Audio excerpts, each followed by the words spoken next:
You're listening to WGSN-DB, Going Solo Network, Singles Talk Radio Channel, where we take a lighthearted and candid approach to discussions on the journey of relationship loss, divorce, parenting, being single, relationships building, dating, and yes, sex. Join our listeners and begin living your best life.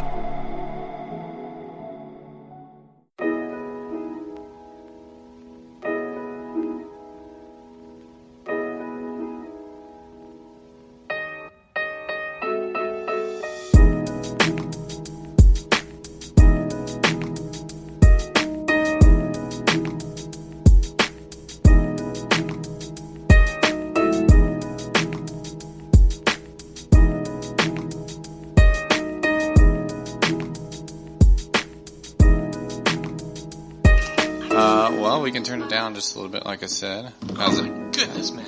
How's that? Hold on. Yeah, that's good. Okay, good. Can you? Am I good on the mic? Yeah, you're good on the mic.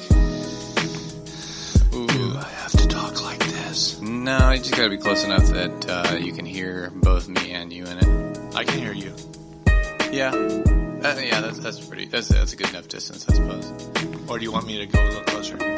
Well, go a little closer to see how it sounds. Okay, now how's that? That's pretty good. Okay. All right. I've never seen someone watch as much TikTok as you. I doubt that. Yeah, that's true. Hey, everybody. Welcome to Hip and Humble. I'm Aram. And I'm Steve. Today is a little bit different, as you can tell, because my PIC is now my dad. This is my dad, Stephen Rice. For a long time now. Yeah, at least 27 years. Yep. Yeah. Pretty much my whole life. I don't remember him ever not being there, actually. Well, except for all the deployments and everything like that, but. Except for when he wasn't. Yeah, except for when he wasn't, but. That is what it is. I'm glad he did it. As I got older, of course, I appreciated it more and more. Oh yeah. Yeah. So what are we talking about today? So actually today we're gonna kind of dive into stuff that you have experience with, which is aviation. There are a lot of really interesting and cool technologies and stuff that would be considered antique nowadays that you used at the very beginning of your career and have seen the changes as they progress throughout your career. You mean like tube radios? Tube radios? What's a tube radio? Well, back in the day, radios had big, giant, or smaller tubes that vacuum tubes to do the, again, I'm not a radio guy, but they had vacuum tubes so that they could, receive the signals and things like that. And then they switched to solid state and things like that. So, then the transistor radio hit and, then we switched over to those. So.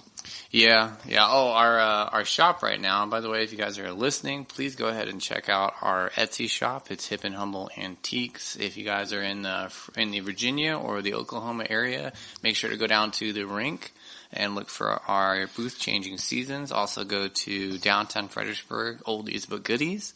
Check out our booth down there, Hip and Humble, and our booth in Boswell's Corner Antiques in Stafford, Virginia. Also, I just want to do a shout out for our Patreon page real quick while I'm thinking about it. If you guys like what you're hearing, if you guys want to hear more, please go ahead and think about contributing to Patreon. We're starting to offer different promotions. We're thinking about different giveaways. Also, we want to start different polls to see what you guys really like listening to and so on and so forth. So yeah, please go ahead and look us up and give us your feedback and tell us what you want to hear. But anyways, back to the radios. Man, you tried to derail my thoughts, didn't you? Not quite. That's pretty easy to do. Oh, no. But, so, speaking of radios, we got a couple of the old-timey radios down at the shops where we found, and, they're not the old tube type, but they are some of the oldies but goodies, that's for sure. Oh, for sure. Yeah. But that play you get in there. The other thing that we used to have that I would love to be able to collect would be the old, we called them whiskey compasses, because back in the day, they actually used whiskey to make the inside the liquid so that the compass would fly. Why was that? Would float. Well, because it's, wouldn't freeze in water because, at that altitude, water would freeze. So whiskey has a much lower freezing point. Now it's like an antifreeze or a clear coolant or something like that. But they called them the whiskey compass because sometimes when all of your instruments would go out, all you would have left would be your whiskey compass. Oh, wow. How often did all of your instruments go out? Well, for us, I'd like to say never. Yeah. But then I would be lying. Yeah. Oh, and for reference, guys, my dad was a navigator, so he flew for 25 years. Well, when did your flight gates come up?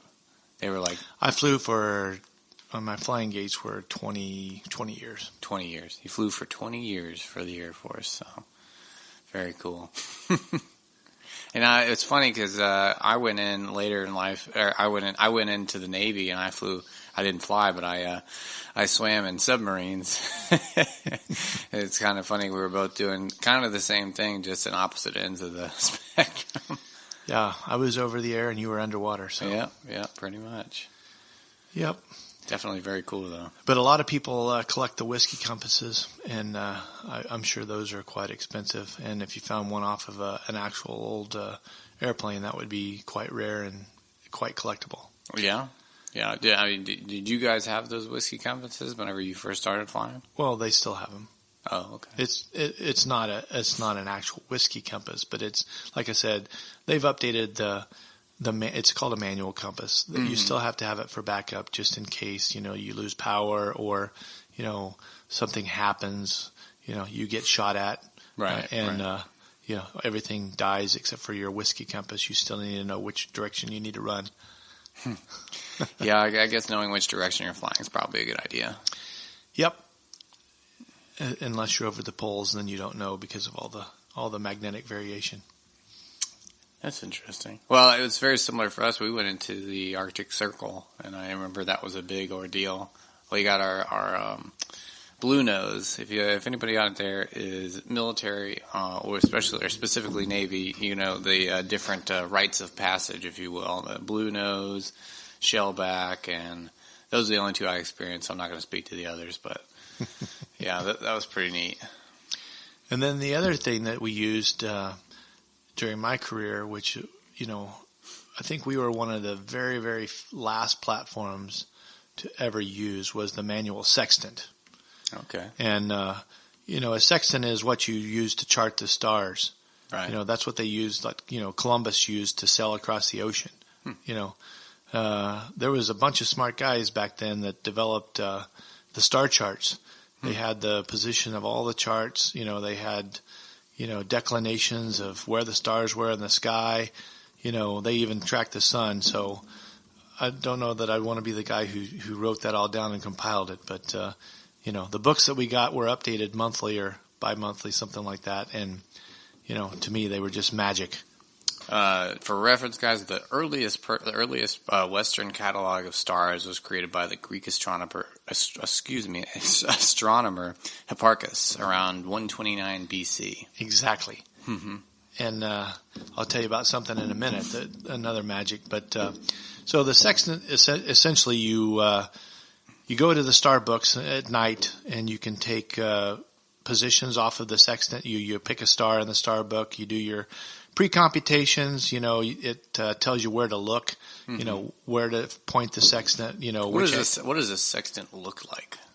A sextant, the old school ones look like a telescope. You look into the scope, except for the telescope pointed up. Huh. And the ones that we had were a bar that went through the top of the roof of the airplane. And actually, a hole opened up in the airplane. So people always get scared of holes opening up in the airplane. Well, we did it on purpose, every flight. Oh, there you go. So it's not a big deal, and it turns into a giant vacuum cleaner too. But that's another story. Yeah, well, that's air pressure and all that good stuff. Right. But so a sextant, it goes up through the tube, and then you look into the viewfinder, and if you did your pre-computations right, boom, there's a star.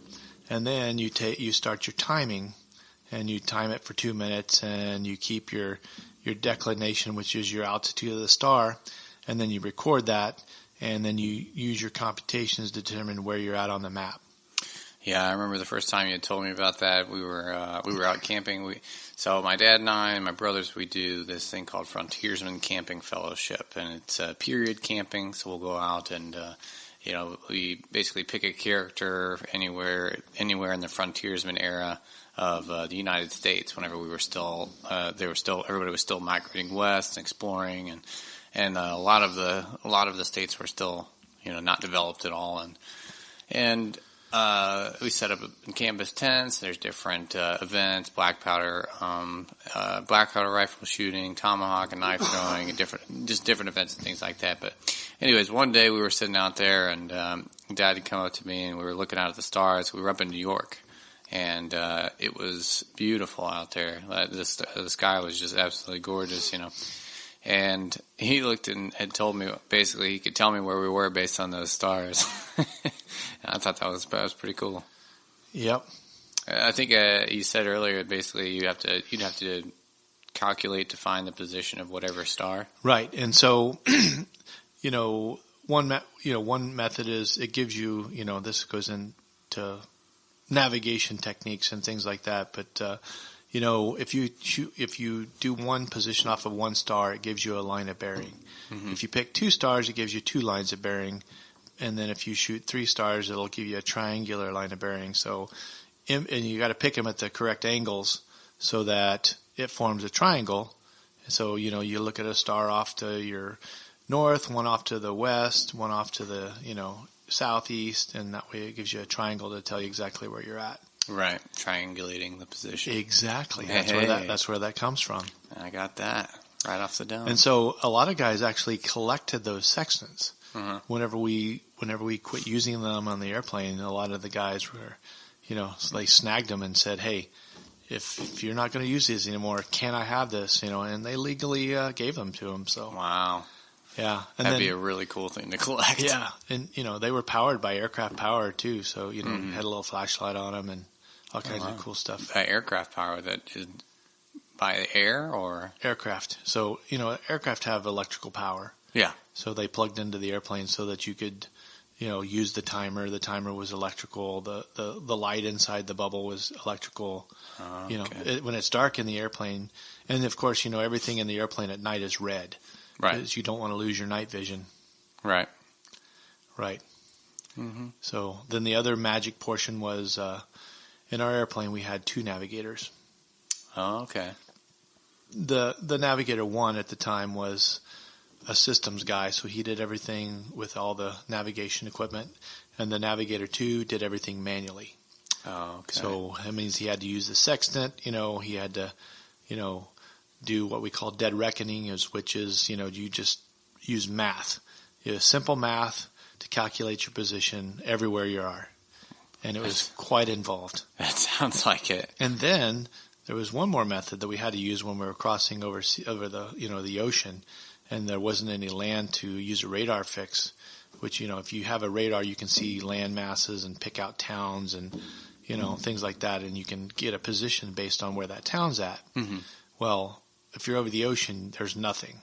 So we had to use a system called pressure. And again, we were one of the few people who actually still used pressure. So you take...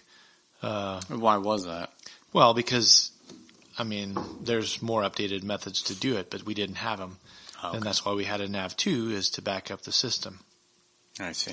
Even though the system was usually perfect, mm-hmm. the Navigator 2 was there to ensure that the system was perfect. That makes sense. Because it's the military. Well, with the nature of what we did. Yeah. So, it's military stuff. Mm-hmm. Absolutely.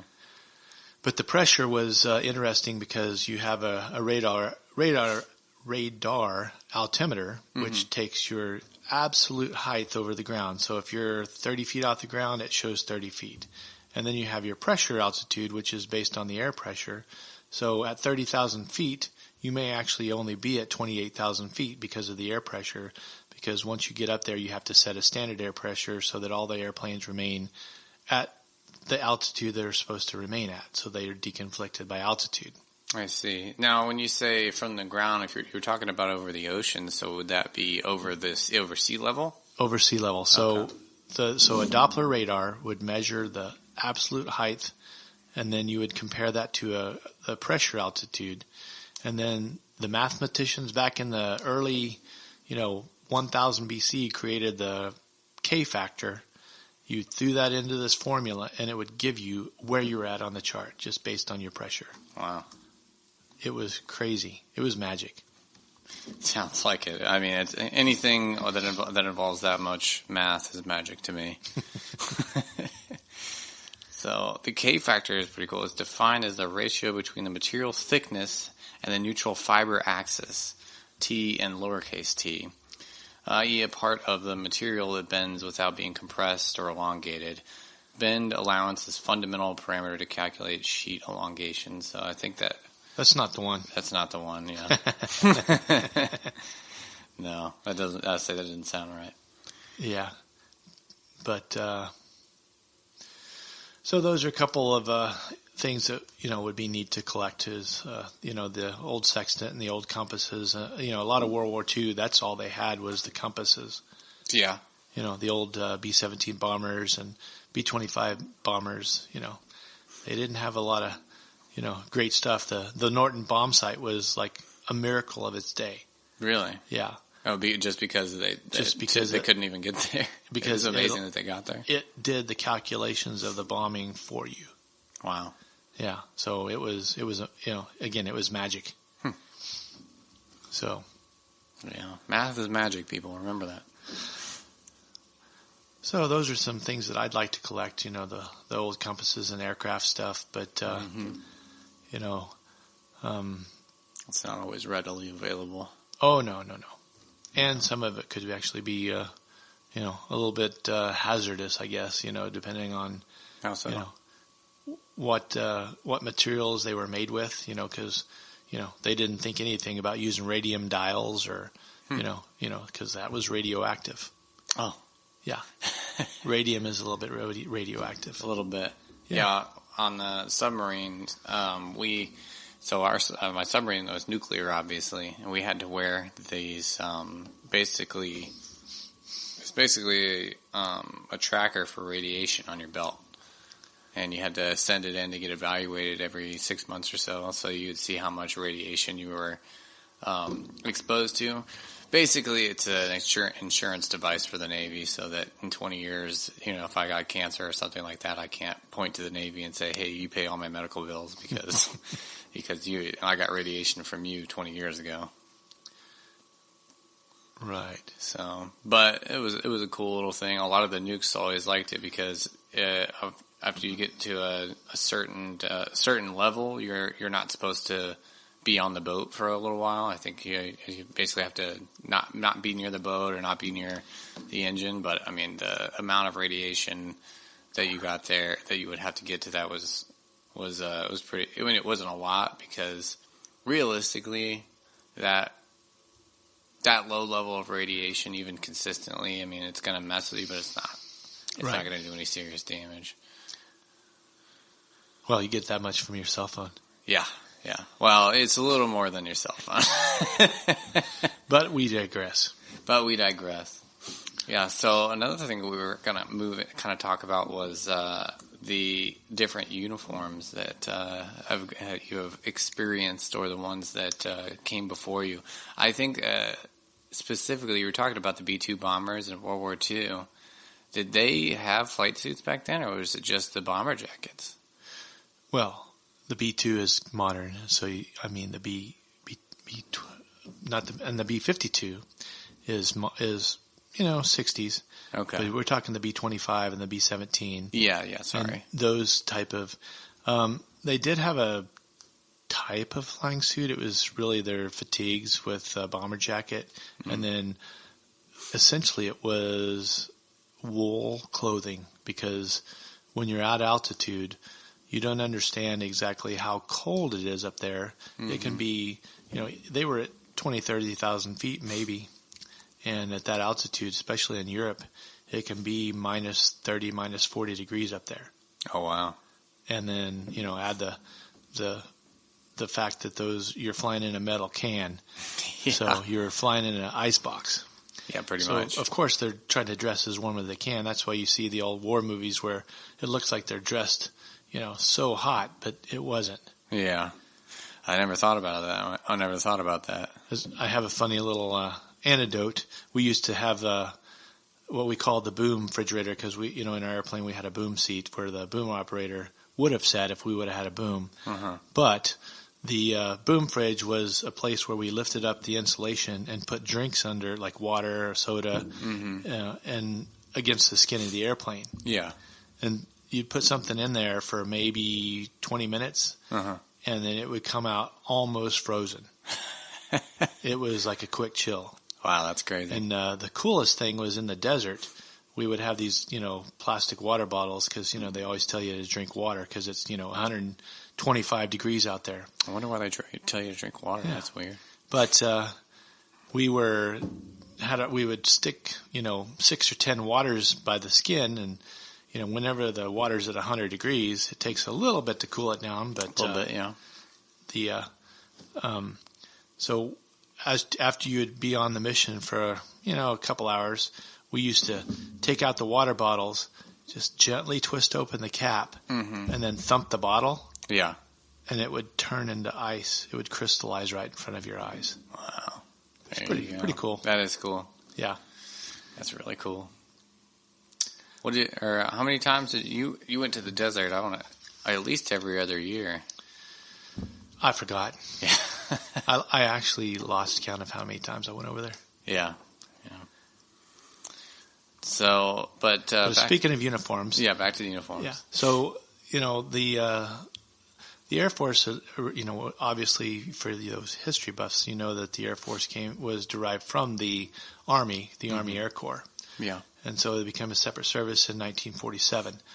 And so, that was essentially after the World War II. So it's a pretty young service.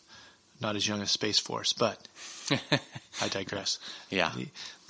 So the Air Force was, they kind of had the Army-esque uniforms. And then, I don't know when it was, probably in the 50s, whenever the Strategic Air Command guys took over, they kind of started switching over to a more independent type uniform. Kind of getting away from the brown Army look and over to the blue and and then for a while they had, the maintainers wore what we called pickles. Pickles, because it looked like a dill pickle sitting out there because it was just straight olive drab. That's great. And then of course we switched to the BDUs, and then we switched to our flight suits. I think the flight suits were probably around the Korean War. They started getting towards a flight suit, and then they refined them in the Vietnam War. And then we've pretty much had the same flight suit up until recently, whenever they switched over from a one-piece flight suit to the two-piece operational camouflage. So it's the multicam or whatever you want to call it. We called it OCP or other camouflage pattern. I see. Yeah. So for those of you not familiar with military, it is all acronyms. Yes. So I will try not to speak in acronymese, but yeah. But it's hard. But the majority of things in the military are given acronyms, and even things that there are acronyms within acronyms. There are acronyms of acronyms, and it's a mess. It's a bunch of alphabet soup. Yes, like IJC was ISAF Joint Command, and they're ISO. So what does ISAF stand for? Yeah, and that, for those of you who remember, that was back when General Petraeus was the commander over in Afghanistan, so he was in charge of ISAF. General Petraeus. Did you ever meet him? I think so. I didn't go up and shake his hand or anything, but I was in the same room and had briefings and such. Yeah, fair enough. Because you're not always rubbing elbows with everybody all the time. Although I guess at the Pentagon you probably would be. Yeah. I can't think of any funny stories right now, but I'm sure, I'm sure that there's all kinds of stories about you walk out in the hall and whenever you're a baby airman or something like that, you're a second lieutenant and you see a colonel and you're like, oh my goodness, it's a colonel. What do I do? Well, then you get to the Pentagon and you walk out and there's a 4-star general and Just there's walking around. like 2 of them walking together and you're like, oh, okay. I walked into a room once. I think I counted 40 stars. Wow. Yeah. It's like, all right. Yeah, that's pretty crazy. Yeah, I remember I was an E4 in the Navy, and the captain of our boat, he was what would be the equivalent of a major. So he was a captain. He was an 04. Yeah, an 04, yeah. So it was different just because I had I'd seen you and been to the Pentagon before, so I'd seen a lot of the shiny bright pins and stars and so on, and I was like, oh, I didn't know you could do that as an 04. Have your own boat and all that good stuff. He was a good man too. My first captain, he was really good. Well, as a matter of fact, the Marines and the Army look at rank a little bit differently because they'll send a lieutenant out to be in charge of 20, 30 guys in a platoon. Yeah. Whereas an Air Force sends a captain to go fly and enlist a guy to go refuel an airplane. So. Yeah. Well, I think we had talked about it a while ago and summarized it kind of pretty well. I think where it said the Marines, the enlisted people do the fun stuff, and the officers do a lot of the administrative and managerial things, whereas the Air Force, the officers get to do all the fun stuff, and the enlisted do a lot of the not necessarily managerial, but a lot of the administrative things. Yes. So, back to the uniforms, I guess. Yeah. So the uniforms that we were always primarily concerned with were your utility uniforms, what we call them. Then you go into your administrative uniforms, what the Army calls your Class A's. Speaking of the Army, they have, a couple different sets of Class A's. The Navy has even more. Yeah. The Air Force just has one. You have your blues, and that's it. Right. And those, I remember seeing, I don't know the detailed history on there, but I do know that starting in the late 80s, we started morphing those uniforms quite a bit. And that was a bone of contention among a lot of Air Force personnel at the time. So, we changed to with epaulets, without epaulets, with a stripe around the arm, with rank like the Army, rank like the Navy. We went all over the map. Wow. But so that's neither here nor there. That's over with, and now we're progressing on to even, more uniforms. Mm-hmm. And how are those uniforms? Well, the last one I had was fairly comfortable. But a lot of people, collect those old uniforms. You go to Army surplus stores and things like that, and find some of the old uniforms, and some of those can actually be quite valuable. Yeah, I know the Marines and the Marines and Army uniform in Vietnam was super popular for a really long time. That jungle, was it BDUs? BDUs, battle dress uniforms. Battle dress uniforms. That one is super popular. That's the camouflage print you see a lot all the time in different war movies, and especially obviously Vietnam War movies, things like that. I heard a funny story from a guy at one of the flea markets. Oh yeah, and he was, he had all the military surplus. Yeah, and I said, "Well, how'd you get all that?" And he goes, "Well," I go, "What'd you go get at auctions or guys sell that to you?" And he goes, "No, I was a supply officer over in Vietnam." And he goes, "We were at the end of the war, and my colonel told me to get rid of this stuff as quick as I could, however I wanted to." There you go. So I sent 70 bags of surplus uniforms, parts, everything home. He goes, "I found a C-130 guy Yeah. who is like, hauling, cargo. And he goes, "Hey, can I fit these bags on there?" And he goes, "Sure." And so they arranged it so that my brother could meet them at the base and unload those 70 bags worth of gear and then put them into his dairy farm barn.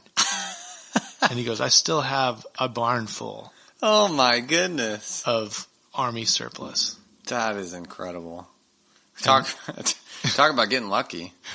And that happened. Oh, all the time. You saw the footage of them pushing helicopters over the deck of the ship. Because they needed to make room for more helicopters to land with refugees. Yeah. Oh, about the supply system for the military, you can literally buy anything on it.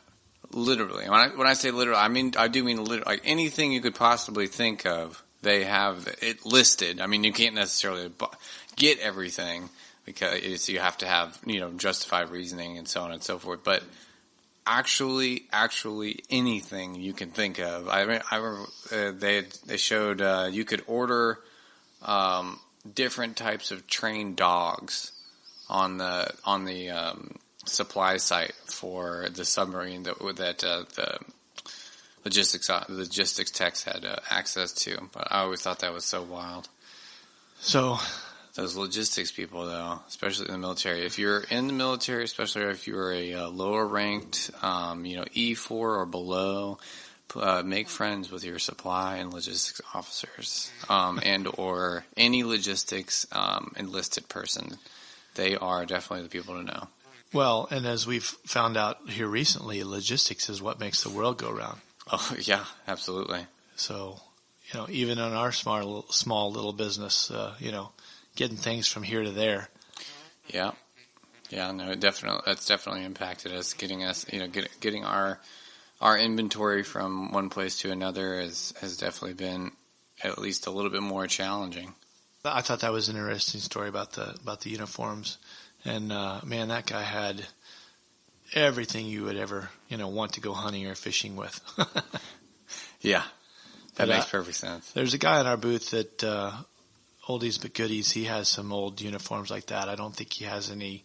He's got some cool Boy Scout uniforms and the old Cub Scout uniforms, but he doesn't have any of the old, actual World War II. And if I could get my hands on a World War II bomber jacket, those are valuable for sure. Those are super collectible. I know they've been used in lots of different movies and things like that too. Well, a lot of those are reproductions, but yeah. We had talked. Our mom and I talked previously about the difference between reproductions and the originals, and a lot of times the reproductions are, they're well made, especially if it's a well made reproduction. But right, they're and I will say, especially for things something like clothing, like bomber jackets. Clothing does deteriorate over time. So if you were to find a bomber jacket, even an authentic bomber jacket, even in pristine condition, you wouldn't want to wear it because it's pretty old. So if you started wearing it, it would wear out real quickly, regardless of the condition it's currently in. Well, speaking of flight jackets, my leather jacket, because when you fly, you get issued a leather jacket. Yeah. So they only used to offer them to the pilots. And then eventually they offered them to the navigators. And then finally, they started offering them to any air crew. Oh, okay. But whenever I got mine, because they always said to order them 4 sizes too big because they were very, very tight in the sleeves. They were made for, a string bean.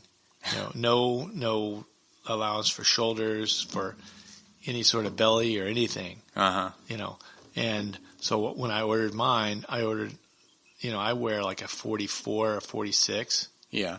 And I had to order a 50. Really? And a 50 long, and it barely fit me. But the cool thing about it is because it was a special order, how you have the military issue tags in our clothing? Yeah. It had my name in the military issue. Wow. So that was pretty cool. That's fancy. So nobody could steal my jacket. No, definitely not. That's really cool. So that was an interesting tidbit. Oh, for sure. So there was a story you told earlier that I want you to tell again. It was pretty interesting. So you've had a pretty cool career over 25 years. I guess realistically, you're still working very similarly to what you were before you retired. Well, I'm a defense contractor, but I'm not doing what I was when I retired. Oh, okay. That's all I got to say about that. Right. But no, I was telling Aram here about it's always interesting to kind of have to be in charge of other people and different styles of leadership and things like that. And I remember, I'll change the name so that nobody's feelings will get hurt here, but let's just say Bob was one of my younger captains. I was a major at the time, and I was in charge of all the captains and all of our operations. So I had a shift of about 11 p.m. to 3 in the afternoon, or so that's quite a long day. Mm-hmm. It's over a 12-hour shift. Yeah. And but I had that because I had to launch all the airplanes and start doing the recovery for those, and then the other guys would come in and recover the jets and prep them and get them ready for the next day's missions. Right. So we had a bunch of flight publications, which we call FLIP, short for in-flight publications. Well, we invert, acronyms all the time, so it's FLIP. Mm-hmm. But, we have different approach plates for flying instrument procedures into different airfields in case we had to, run out of gas or get shot at or whatever, we would have to divert. And so you needed to know how to land at those places. Mm-hmm. And you had to know about the different airways, different airspace, different terrain, all kinds. Pilots know what FLIP is, and they know what NOTAMs are, which is notices to airmen. But right. So we had all of that stuff. Well, we were in a supply shortage, and for some reason, we got our monthly publication of FLIP before everybody else. And they sent us like triple of what we ordered.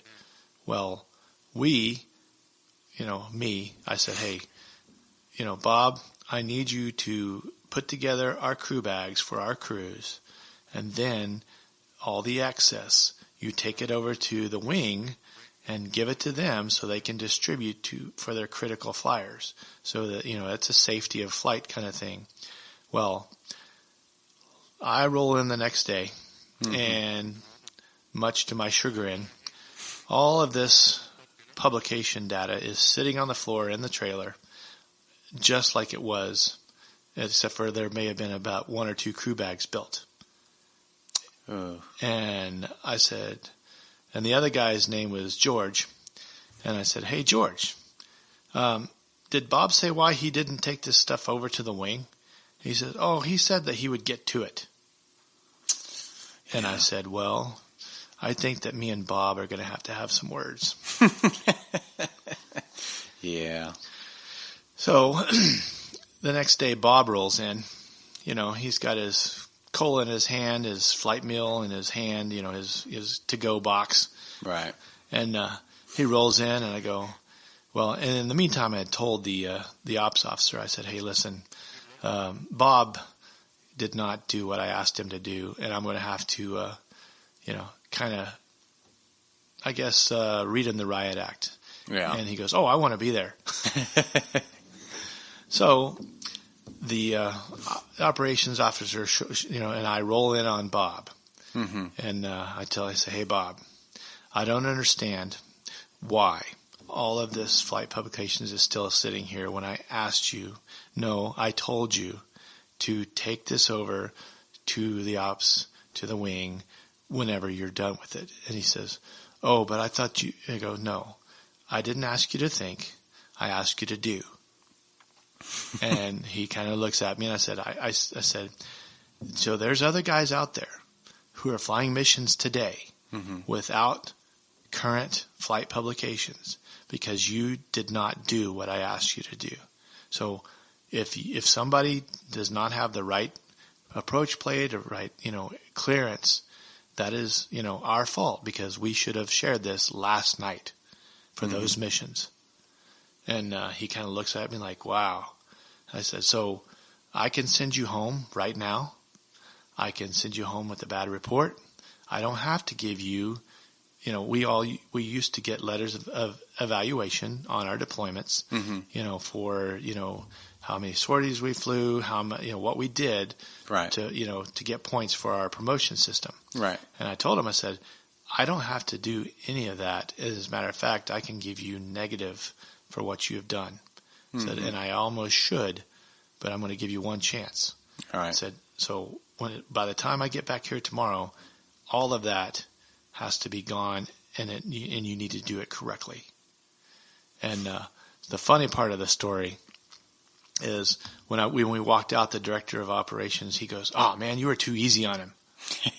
And the next morning, whenever I came in, and George was sitting there, and he goes, "Oh man, I heard that you rolled into Bob." So Bob told us that you just read him the riot act. He goes, but Major Rice was so nice about it, I can't even be mad at him. So it just proves that you can be stern, but tactful at the same time. Absolutely. I think that's a lost art. A lot of people are very convinced that you need to be brash, vulgar, or one way or the other in order to get your point across in a very distinguished manner. I think, growing up, obviously, Mom, her stance on curse words was always, if you're constantly using curse words, it's a meter of your intelligence, basically. If you don't have the other words, the vocabulary to use to describe what you're feeling, other than those few choice words, then you don't necessarily. You're not getting your point across. Okay. Yes. But yeah, no, I definitely think that that is a lost art, being able to be poignant and make a point without necessarily having to be vulgar. That's not to knock anybody that uses vulgarity or whatever, but so we digress. Yeah, we digress again. We do that a lot. Well, I don't know why. I think it's you. All right. So what are we talking about now? So we talked about the uniforms. We talked about the different tools that you've kind of seen move forward. Well, nowadays they have some incredible stuff. Our airplanes, we switched to we went from 2 navigators to 1 navigator because we started getting the global positioning systems. The stuff that your Waze uses GPS, and so we started getting multiple independent systems and things like that. I have a visitor here. Yeah, Toad, my cat, decided to jump up and be a part of today's episode. And of course, he's being a traitor and going and sitting in front of Dad. That's right. Uh-huh. But so we went from 2 navigators to 1 navigator because of our updated systems, and they changed the rules on what it's required to be to when you needed a navigator and when you didn't. So. Mm-hmm. But, they went from another cool thing is our platform had a star tracker. Oh, that's really cool. Yeah. So the airplane would track the stars by itself. Huh. There's not a lot of airplanes that have that. Wow. And so does it just track the position of the stars? Or? Yeah. What it does is it gives you your actual true heading. So in reference to, obviously true north is your reference for everything in flying. Mm-hmm. And if you know your no kidding true heading, then that gives you your position so that you know where you're at within a matter of feet. Right. Not miles, but feet. That's pretty incredible. Yeah. I mean, that's what, a lot of people strive to attain, but we had that stellar unit that would track the stars even in the daylight. Wow. It had, and that's automated, you said? It's automated. It would shoot a new star like under 10 minutes. That's incredible. Oh, yeah. Wow. So that was pretty cool. Oh, that sounds pretty cool. I think for reference, at least from my perspective on submarines, we had different tracking tools and stuff like that, and we had different rates. Rates are basically the positions or jobs that you have on a submarine. A lot of what we were saying earlier with the officers versus enlisted doing the fun jobs or whatever. It's pretty well evenly split, I would say, in the Navy. Most the officers and the enlisted guys, a lot of them do very similar things. Just the officers a lot of times have more responsibility and things kind of fall on them. That's true for most all the branches, but the different rates on the submarines have changed over the years. And one that kind of reminded me of is quartermaster. So there used to be a rate called quartermaster. There wasn't when I got in, but I got told about it. Quartermaster used to chart all of the topography on the bottom of the ocean, because obviously we dive pretty deep. We usually run at a pretty deep depth, if you will. And so a lot of the ocean floor is very mountainous or hilly, and this may surprise some of you, but there's not any there's not any windows on submarines. So yeah, it's kind of weird. Yeah. Yeah, no. If we had a window, then we would die. Right. But so these guys basically they would use sonar, or they still use sonar, but they use passive or active sonar, and that's a whole different thing. But they generally use passive sonar because you're trying to stay quiet to basically to track the topology or where the sound waves are reflecting of the things that are around the submarine. There's a lot of different movies about submarines, Red Dawn and all these other different very hot production movies of submarines. But what's funny is there's a comedy called Down Periscope. And Down Periscope is one of the more accurate of all of the submarine movies that I've ever seen. Yeah, that's funny. Yeah. But anyways, the quartermaster, he charts out the topology of the ocean floor, and now that position is a navigation technician or a nav tech, and they still chart with the paper charts, but they do everything now on a computer. All of the paper charts that they had got in the past have been loaded onto computers, and so basically every inch of the ocean floor has been charted at one point or another. Right. Well, that's I was going to point out that if you're flying in an airplane over the ocean at night, mm-hmm. there's no discernible horizon. So it looks like you're staring into blackness, and you may be able to see the stars, but it kind of fades into the horizon over there. So, it can be quite disorienting. So that's why we use the instruments, especially at night, and that's why they rely so heavily upon the compasses and the sextant back when we had those, and all the navigation techniques, because, mm-hmm. There's nothing to see on the radar. There's nothing to see out the window. It's almost like you don't need windows because you can't see anything anyway. Yeah, that makes a lot of sense. But, so that's quite fun. Yeah, that sounds like it.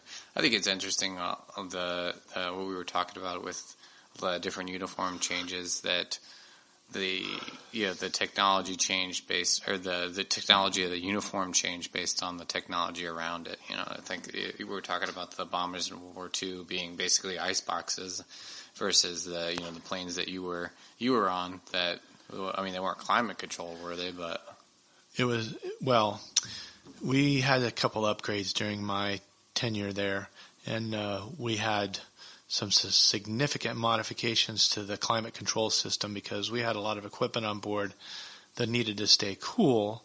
But at the same time, you didn't want to freeze the aircrew. So I remember when we first had the jets, the pilots and the front end crew is what we called them, would be, and we had thermometers, and we would be at 90 degrees up front. It'd be minus 50 outside. Wow. So we'd be at 90 degrees up front, and you could walk through the airplane and go to the back, and it was minus 10. Jeez. So so within 100 feet or so, you had that temperature span. And so they eventually fixed that, but it's much better now. Wow. But I remember. Do you know why that was?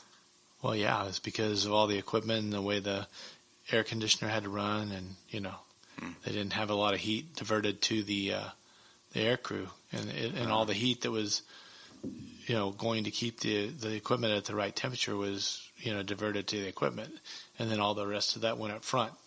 Oh, I see. Yeah. Yeah, the submarine's mostly cold. Yeah. Yeah, pretty much the whole way through. I mean, thankfully it's not the temperature of the water around it, but they keep it a pretty consistent. I wouldn't say cold, but it might even be comfortable. I mean, I guess you get used to it realistically because it's the same temperature all the time. Right. But I will say, waking up from that, you definitely feel the difference in temperature. I would bring a down comforter underway, and on submarines you sleep in. I like to call them coffins. They're like these little boxes, and I'm 6 feet tall, and my foot, the bottom of my feet, and the top of my head, if I stretched out all the way, it's about almost exactly 6 feet, maybe even a little bit less, as my head and my feet would hit both ends of it. And it's about 1.5 feet of clearance between you and the bunk above you. And if you didn't bring, a lot of guys used to bring sleeping bags until they banned those. I'm not quite sure why they banned them. I think it was had to do with space or something like that. But sleeping bags made the most sense because on underway we hot rack, which means that 3 guys share 2 racks. So you have 2 guys that are in 2 different racks, and then 1 guy floats in between those 2. And a lot of times you literally float. So you'd either wait until 1 guy went to sleep and then sleep a little less, or you would go to sleep. You would go to sleep at the time you're supposed to sleep, and then get woken up in the middle of your sleep to then move to the lower rack to finish your sleep. So, yeah, it was interesting, but I like sleeping in the cold. I like sleeping with the fan on, and I will say that was some of the best sleep because it was really, really cold outside, and then under the down comforter I was nice and snug. But I was getting up out of that. It's terrible. Oh yeah, it's terrible. Yeah, we used to call them, whenever we would do a crew swap, we would have to take our one jets that didn't have a lot of equipment in there, and the back of those would be super, super cold because those were not geared for, any heating and air conditioning. And so at the floor level, it would be 10 degrees. At the ceiling level, it would be 100 degrees. Jeez. So you stand up and you're like in 4 climate zones. And then we'd sleep on the floor and you'd wake up and, of course we had sleeping bags, and you would be, your nose would almost be frostbit. Wow, that's crazy. Yeah. And then you'd stand up and you're like, oh, I'm hot. Yeah, that is quite a climate change. Yeah. Wow. How many times did you do crew changes? Did you do that while you were in the air? No, this was whenever we would fly over there. Oh, okay. Because the way, we have regulations that determine how many hours we can fly per month. Oh, right. And so, the aircraft have limitations on how many hours they can go between, like a car, how many hours between an oil change, a tire change. Right. So they have maintenance limitations, just like your little Cessnas have 100-hour inspections, that a qualified mechanic has to do if you're an aircraft owner. So, I'm not sure what they are now, but I know there's a 100-hour inspection that you have to do. Every 100 hours, you got to go pay a mechanic to go through and do certain procedures. Interesting. Just like that makes sense, especially from an aircraft perspective. I think if you are crashing an aircraft, there's a very good chance you'll die. So I feel like maintaining those is pretty important, especially not just for your safety, but for anybody else. Because if an aircraft goes down in like a city or something like that. Well, and the fact of the matter is those airplanes are not cheap. Oh, no. Well, no airplane's cheap. No. Not at all. I've not seen a cheap airplane. You can get an old Cessna for, $20, $30 grand. Well, that's not that bad. Cheaper than your sports car. Yeah. Although, how far do those go? Would it even be worth it? Could you go overseas with it? A Cessna? Yeah. No. They're for popping around from, you'd have to take a lot of different hops. But I went from, when I was getting my pilot license, my civilian pilot license, I went from Stillwater, Oklahoma to Tulsa, Oklahoma. And then I went and got gas in like Seminole. And then I went over to Altus. And then I popped back up to Oklahoma City. Wow. And then I came back to Stillwater. There you go. Yeah. That's pretty cool. That is pretty cool. That's fun. Yeah. And I know a guy who, he would fly his little Cessna from Stillwater to Guyman, to go watch the game or do whatever. Really? Oh, yeah. Huh. That makes sense, actually. It's only, they're not too bad on gas. They can go a couple hours. And when you're flying at 120 miles an hour, you go pretty far. Yeah, you could definitely go pretty far at 120 miles an hour. Although, that's as fast as they go? Well, some only go 100, some only go 80, some only go 60. Some will go 250, some will go 300. But you probably don't know, but there's actually speed limits in the air. What? Yes. That's ridiculous. Why would you have speed limits in the air? So you don't run into people. I hate it.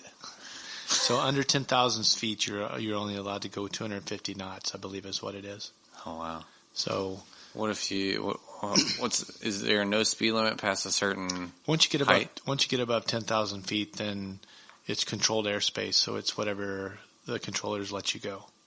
Oh. So that's why your airliners are up at 41,000 feet, cruising at 500 knots. Or not 500 knots, about 500 miles per hour, and about probably 300 or 380 true. Wow. Or something like that. Isn't, I think, what is it? There's a variation in time, depending on your altitude, right? I think you're less time in the air, or you're not at the present. Oh, man, I was reading something the other day about this, about the variation in time of being on the ground versus being in the air. I know nothing about that. You know nothing about that? Okay. No. I think that's a conspiracy theory. Maybe. I don't know. I guess what I remember about it was it had something to do with gravity. The fact that the gravity's pulling you harder the closer you are to the ground. So technically you're older. Your feet are older than your head somehow, just a very small fraction or something like that. Yeah. Another digression here is I've actually flown backwards. Really? I got into a spot where the headwinds were greater than my speed. So it was actually, I was still flying because I was, flying above the stall speed, but yet I was going slow enough that the wind was pushing me backwards. Yeah. That is a very, very weird, and this voice is weird too. You know what I'm thinking it is? What? I think it's the TV upstairs. Could be. Yeah. Or it could be a cell phone. Could be a cell phone. Yeah. I don't know. But I appreciate you doing this. This is fun. Yeah. Yeah. I thought of one funny thing, but then we got sidetracked and then I forgot it. So. Oh man. Well, you'll have to think about it. Yeah. But next time you should talk to Mr. John from Oldies But Goodies. Yeah. I'm definitely gonna talk to him tomorrow. See if he'll come out and we can talk about his experiences in the antique market and his. John from our shop in downtown Fredericksburg, Oldies But Goodies. He's a really interesting guy. He's basically a picker. If you guys know the show American Pickers, it was on Discovery Channel for a long time. That's something he did for a very long time, and him and his wife kind of decided to settle a little bit, and they bought a shop, they leased a shop in downtown Fredericksburg, which they then lease out plots in, and that's where we are.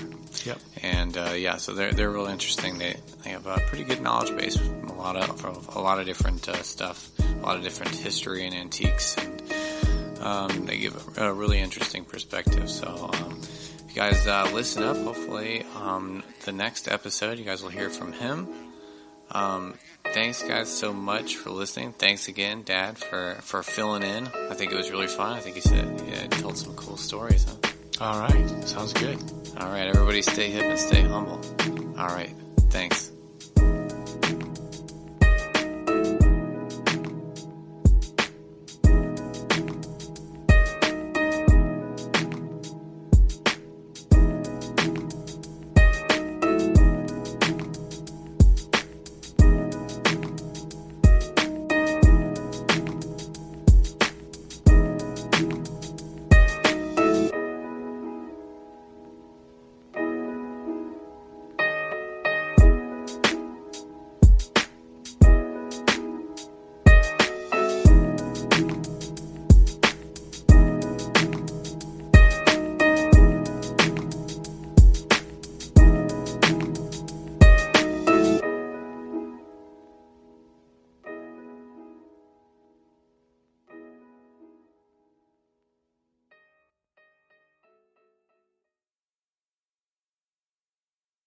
Hi, I'm CC Schatz, and I want to welcome you to Going Solo Next Step.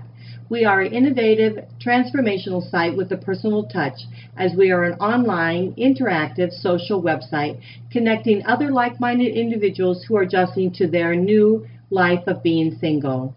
Going Solo Next Step will connect and help you deal with issues such as relationship loss, divorce recovery, relationship building, transition into dating, single parenting, spiritual connection, inspirational plus personal growth, sparking your career and understanding your life path, wants, and goals. As you begin relationship building, you will enjoy Going Solo Next Step social activities and forums designed to connect you and other like-minded individuals to make great everlasting friends. Together, we will all have fun in growing number of social groups and gatherings, both in your location and online. This and so much more is in store for you. You can join me on www.goingsolonextstep.com. I'm looking forward to being with you right there on Going Solo Next Step. See you there. You're listening to WGSN-DB, Going Solo Network, Singles Talk Radio channel, where we take a lighthearted and candid approach to discussions on the journey of relationship loss, divorce, parenting, being single, relationships building, dating, and yes, sex. Join our listeners and begin living your best life.